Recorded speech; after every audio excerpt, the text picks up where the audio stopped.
Camel and jackal story in Hindi. ऊंट और गीदड़ की कहानी। किसी जमाने में एक नदी के पास एक ऊंट और गीदड़ रहा करता था। वैसे तो वहां बहुत सारे जानवर रहा करते थे, लेकिन इन दोनों में काफी ज्यादा आन बान होते रहती थी।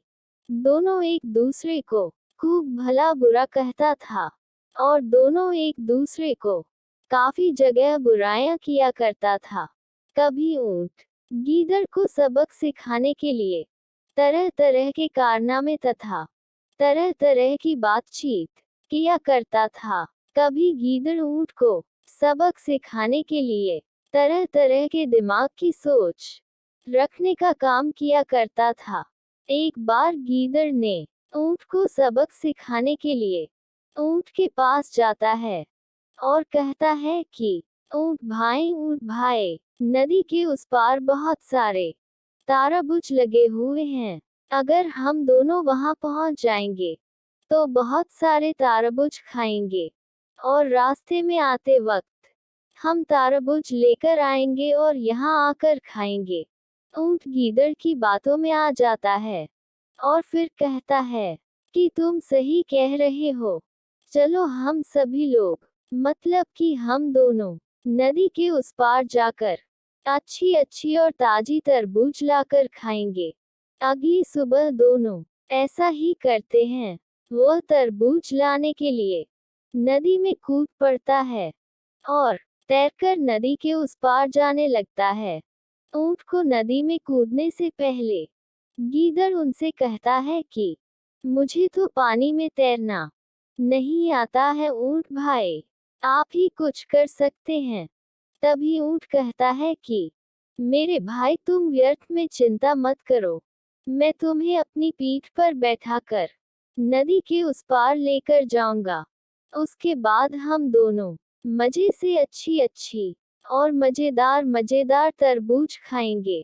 ऊंट गीदड़ को पीठ पर बैठाकर नदी के उस पार लेकर जाता है। फिर दोनों मजे से तरबूज खाने लगते हैं। तरबूज खाने के बाद गीदड़ बहुत जोरों से चिल्लाने लगता है। गीदड़ की चिल्लाने की आवाज सुनकर तरबूज की देखरेख कर रहा किसान आवाज सुनकर आता है और उसके बाद ऊंट की खूब पिटाई करता है।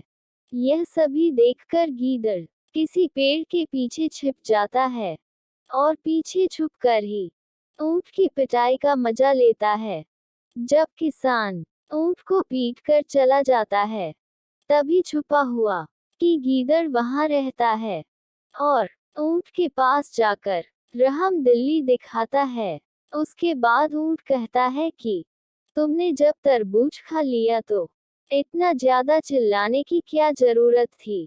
तुम्हारे चलने की आवाज सुनकर ही वह किसान मेरे पास आ गया और मुझे पिटाई करने लगा है। इतना कहने के बाद गीदड़ कहता है कि जब मैं तरबूज खा रहा था तो मेरी पेट भर गई थी। यार, जब मेरे पेट भर जाती है तो मैं इसी तरह से चिल्लाता हूँ। हिंदी कहानियाँ प्रेरणादायक। उसके बाद वह कहता है कि चलो आप हम लोग अपने घर की तरफ नदी के उस पार चलना चाहिए। फिर उसके बाद ऊंट अपनी पीठ पर गीदड़ को बैठाकर नदी में तैरते हुए आने लगता है। जब नदी के बीच में आता है तो वह नदी में डुबकी लगाने लगता है। यह सभी चीजें देखकर गीदड़ कहता है कि क्या बात है, पानी में इतनी ज्यादा मस्ती क्यों कर रहे हैं। उसके बाद ऊंट कहता है कि जब मेरा पेट भर जाता है और मैं जब पानी पर जाता हूँ तो मुझे डुबकी मारने की आदत हो जाती है।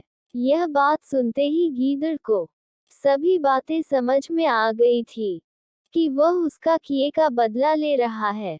बीच नदी में ऊंट पानी में डुबकी लगा रहा था, जिस कारण से गीदड़ नीचे गिर गया था। जैसे तैसे करके जीवन पानी से बाहर निकल आया था और बाहर आकर ऊंट से क्षमा मांगा। आगे से मैं बिल्कुल भी ऐसा कार्य नहीं करूंगा।